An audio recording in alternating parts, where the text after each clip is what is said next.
ईश्वर के नियम, ईश्वर की विद्या, जो वेद है, ज्ञान, जितना भी आहुतियां या सुने कम ही लगता है ना। बहुत ज्यादा विद्या है, अनंत है। पर इसी विद्या को सुनकर जीव तरता है, इस पे चल के। और कोई विद्या है नहीं तरने के लिए ईश्वर के अलावा। और यहाँ पे इस मंत्र में भी आप ये देखें कि हम प्रार्थना कर रहे हैं ईश्वर से कि हे ईश्वर, मैं आपको हवा में ही बुलाता हूं, यज करके मैं आपको ही पुकारता हूं। और देखो इसमें देव पूजा में सारे आ गए, आपको पुकारता हूं। फिर इसके बाद अश्विना, दो, माता और पिता। तो माता मातृदेव हो, पितृदेव हो, फिर अतिथि देव हो, इसमें आ गया। और उसमें वो ईश्वर खुद ही आ गए। नपातम, ना गिराने वाले रक्षक जो ईश्वर हुए बुलाता हूं। यानी यज्ञ नाम पूजा के योग जो है ना, श्रेष्ठ ईश्वर जो है। और उस पूजा के योगों में जो श्रेष्ठ अध्वराण, हिंसा रहित यज्ञ है, जो हिंसा के रहित हो, वहां कोई हिंसा है ना, कोई क्रोध इत्यादि नहीं करना चाहिए। यज्ञ करते हैं या हवन करते हैं और साथ ही साथ उसका मतलब पुण्य खत्म कर दें हम, तो ये हमारी मूर्खता ही होगी। इसलिए यज्ञ में मैंने बहुत बार समझाया, नई नई टेक्निक जो वेदों में है, वे क्रोध नहीं करना है। और जहां गुरु का आश्रम होता है वहां तो सब कुछ प्रकट है, विद्या है। आचार्य गुरु जो होते हैं वो अपने काम में लगे रहते हैं विद्या में। तो शिष्य का भी यही परम कर्तव्य है कि वो सेवा में लगा रहे। सेवा ही यज्ञ है। बहुत बार मैंने समझाया कि लोग सोचते हैं कि आहुति डालना विद्या है, वो यज्ञ तो जरूर है उसका एक अंग, लेकिन जो मेन अंग है वो देव पूजा है, संगतिकरण है, दान है। इसके बिना यज्ञ नहीं है। यज्ञ की दीक्षा के बिना भी यज्ञ नहीं है ना। और फिर सेवक जो होते हैं यजमान के रूप में आकर के यज्ञ करते हैं, उनकी देव पूजा होती है, वहां संगतिकरण होता है। संगतिकरण, एक गुरु को कभी नाराज नहीं करो, कुछ भी हो जाए।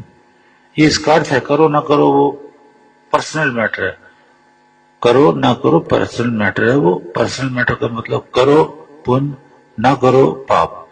तो वो पाप और पुण्य कमाने का पर्सनल मैटर है। मैंने कभी भी इस तरह से विद्यादान नहीं की है कि भाई तुम गुरु की सेवा करो। मैंने सिर्फ वेदों के भाव बताए हैं। वेद कहते हैं, ईश्वर कहते हैं ना। तो वहां पर शांति रखनी चाहिए। शांति के कितने मंत्र आए ना। वहां आनंद से बैठ करके सिर्फ वही बैठे जिसको विद्या की जरूरत है। जिसका मन कहीं कहीं चारों ओर घूमता है, वो क्या विद्या प्राप्त करेंगे और वो क्या साधना करेंगे। यहाँ दोनों टाइम बैठ करके ईश्वर का नाम जपना चाहिए। बाकी तो नाम आप रोजाना 4 टाइम यहाँ पर आहुतियां डाल रहे हैं, जो कि विश्व में बड़ा दुर्लभ यज्ञ है कि 4 टाइम आप यहाँ आहुतियां डालते हो। विद्या सुनते हो, वेद सुनते हो, ज्ञान सुनते हो। और फिर काम, क्रोध, मद, लोभ, अहंकार आदि से परे रहो, राग द्वेष से परे रहो। अपने कर्तव्य कर्म से भी न चूको। गृहस्थ आश्रम के कर्तव्य कर्म मान लिया आप नहीं कर पाते हैं तो पाप है। फिर ये विद्या क्या करेगी। तो ध्यान तो वहीं रहेगा आपका, घर में बैठे यहां रहोगे, लेकिन मन वहां घूमेगा घर में कि क्या हो गया, ये करना वो करना। 24 घंटे कान में लगा कर टेलीफोन रखो, तो घर वालों से पूछो सब ठीक है, क्या हुआ, ये हुआ वो हुआ। इसका नाम यज्ञ नहीं है। इसका नाम यज्ञ नहीं है। यहां आना नहीं चाहिए। अगर वृत्ति आपकी इधर उधर है ना, तो बहुत ही सूक्ष्म विद्या है ये। मैं कहने वाला ये हूं कि भाई इधर तो ये मोबाइल शोबाइल ये कभी सुनने ही नहीं चाहिए। स्वाय सेवा और साधना यही होना चाहिए। तो मोबाइल तो तभी सुनो कोई जरूरी बात हो गई हो घर में, और क्या जरूरत है सुनने की। होएगी तो अच्छी होएगी, बुरी तो होएगी नहीं। जब आप यहाँ बैठे कार्य कर रहे हो, हाँ कोई कर्म ही ऐसा आ जाए जो कटा नहीं है यज्ञ से, वो बात अलग है ना। तो बड़े, या फिर एक ऐसा नियम रखो कि हफ्ते में एक बार करेंगे, कान से लगा के रखें, घर से बातें हो रही हैं तो वो वृत्ति तो वही है। यहाँ हवन डालते हुए वृत्ति वहीं जाएगी, तो उससे क्या लाभ लेके जाओगे यहाँ से। ये तो विश्व का सबसे ऊंचा यज्ञ है, 64 दिन का चारों वेदों का अनुष्ठान, जिसमें आपको व्याख्या सुनने को मिलती है। वो आप सुनकर उनको समझ करके उन पे चल करके इसी आयु में और अगला जन्म और ये जन्म सफल कर सकते हैं। ये यानी ये ऐसे कर्म है, सुनकर समझकर उसको आचरण में लाओ। नहीं तो वेद सुने कहाँ जाते हैं, सुने कहाँ, आहुतियां कहाँ बढ़ती हैं इतनी 4 टाइम में। तो ये बड़ी विद्या वाली बात है। हाँ, जिसका घर से संपर्क है कि भाई वहां हमारे बगैर काम नहीं चलता, उसे फौरन यहां से चले जाना चाहिए, क्योंकि उसका बैठना बेकार है। यहाँ उसने कर्तव्य कर्म तो घर के किए नहीं, तो याद तो वहीं की सताती है। और वहां से जो टेलीफोन आते हैं वो रोने धोने के, वो भी बेकार है। तो वहीं का कर्तव्य कर्म करो, वहां जाकर के हवन करते रहो, अपना कर्म करो। ज्यादा दिन यहाँ नहीं रह सकते तो जब आते हो बड़ा अच्छा, चाहे 2 दिन आके चले जाओ, 1 दिन आके चले जाओ। पर जो रह सकते हैं वो, हाँ जो रह सकते हैं वो चाहे सारी उम्र यहाँ रहे। पर रहने का तरीका तो ये नहीं है कि घर से संपर्क बनाओ। घर से संपर्क नहीं बनाए तो अच्छा है, हफ्ते में 1 बार कर लिया, उसके बाद को अगले हफ्ते करेंगे। कोई बहुत जरूरी ऐसी बात होगी तो कहते SMS कर दो, बस हमने अभी बात नहीं करनी। ये कठोर नियम है, ये चित्त वृत्ति निरुद्ध करो, इसको भगाओ मत, है ना। तो यहाँ अंग हो मुचम ना, कष्ट को दूर करने वाले यज्ञानाम, पूजा योग में श्रेष्ठ जो है वृषभम। और फिर अध्वरा नाम हिंसा रीति यज्ञ के विराजंतम विशेष शोभायमान। और कौन? परमात्मा। यज्ञों में सबसे पूजनीय यज्ञ जो हिंसा रीति यज्ञ, तो उसमें शोभायमान यज्ञ हो रहा है ना।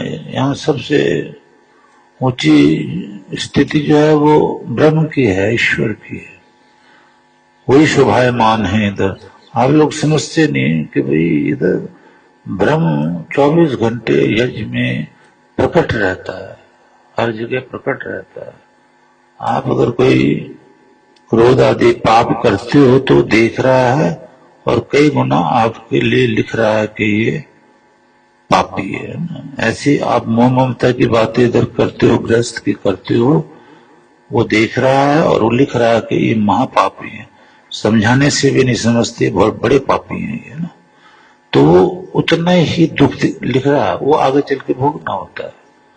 ये स्थल ऐसा है कि बस ब्रह्म ब्रह्म ब्रह्म है ना। जैसे वेद में कई मंत्रों में है कि चम्मच भी ब्रह्म का रूप ले लेता है, आसन भी ब्रह्म का रूप, हर चीज ब्रह्म ही ब्रह्म हो जाती है, ब्रह्म ही शोभायमान होता है। लेकिन उनके लिए जो जिज्ञासु है, इनकी वृत्ति घर में है, जिन जो हैं दुखी, जो कलपते ही रहते हैं, वो क्या करें? वो गृहस्थ के कार्य में लगे और वहां जाकर के हवन करते रहे दोनों टाइम ना। तो उस परमेश्वर को जो यज्ञ में शोभायमान है, यज्ञ में पूजनीय है ना, तो उस परमेश्वर को मैं जो हूं वो बुलाता हूं, यज्ञ में बुलाता हूं। तो और अश्विनाम, दो माता पिता दोनों हैं, इंद्रिय, तो ये अश्व महापुरुष के ते दिया है तुझको बुद्धि, बुद्धि इंद्रियम ऐश्वर्य ओजह पराक्रम दत्तम देह न, सब कुछ माता पिता को भी सब कुछ हे ईश्वर बुद्धि अच्छी ऐश्वर्य सुख इत्यादि दे न, और तू ही हमारा पिता है, तू ही दाता है। तो बहुत, और फिर अब याद रहे ना रहे तो हम क्या करें।